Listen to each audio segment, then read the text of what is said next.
السلام علیکم سامعین، 26 محرم الحرام ہے، 25 اگست ہے۔ سوشل انڈیا نیوز میں آپ کا خیر مقدم ہے۔ خبر کا عنوان ہے ندوۃ العلماء لکھنؤ میں صحافت کے عنوان سے تقریب منعقد۔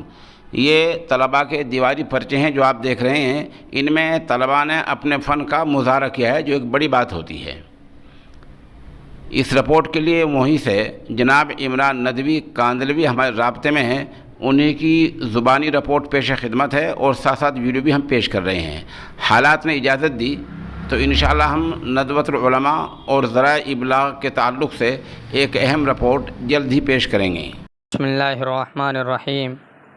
قال اللہ تبارک و تعالی فی القرآن المجید والفرقان الحمید، یا ایھا الذین آمنوا ان جاءکم فاسق بنبأ فتبینوا، صدق اللہ العظیم۔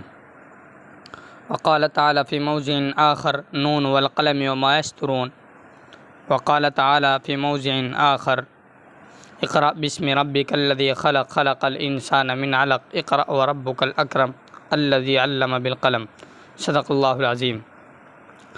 آج دارالعلوم ندوۃ العلماء لکھنؤ میں صحافت یعنی ابلاغ عامہ کے نام سے ایک پروگرام کا انعقاد کیا گیا ہے، جس کا افتتاح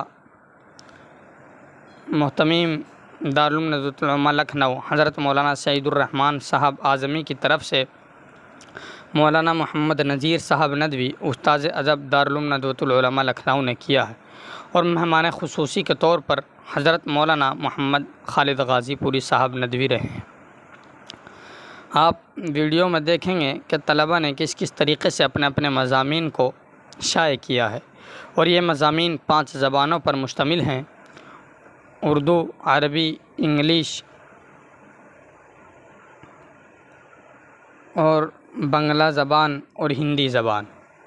ان 5 زبانوں میں طلباء نے اپنے اپنے مضامین کو شائع کیا ہے، اور پھر اس پر تفصیلی روشنی ڈالتے ہوئے حضرت مولانا محمد خالد غازی پوری صاحب ندوی نے بتلایا ہے کہ ندوۃ العلماء کا اس میں کیا منہج ہے، ندوۃ العلماء میں اس میں کب سے کام چل رہا ہے، اور یہی وجہ ہے کہ آج انقلاب اور راشٹریہ سہارا جیسے اخباروں میں ندوی فضلاء اپنی خدمات انجام دے رہے ہیں، اور بتلایا ہے کہ ہم کتابت کے ذریعے سے، خطابت کے ذریعے سے، میڈیا کے ذریعے سے کس طریقے سے جو آج مسلمانوں کو بدنام کرنے کی سازشیں چل رہی ہیں، ہم کس طریقے سے اس کا دفاع کر سکتے ہیں۔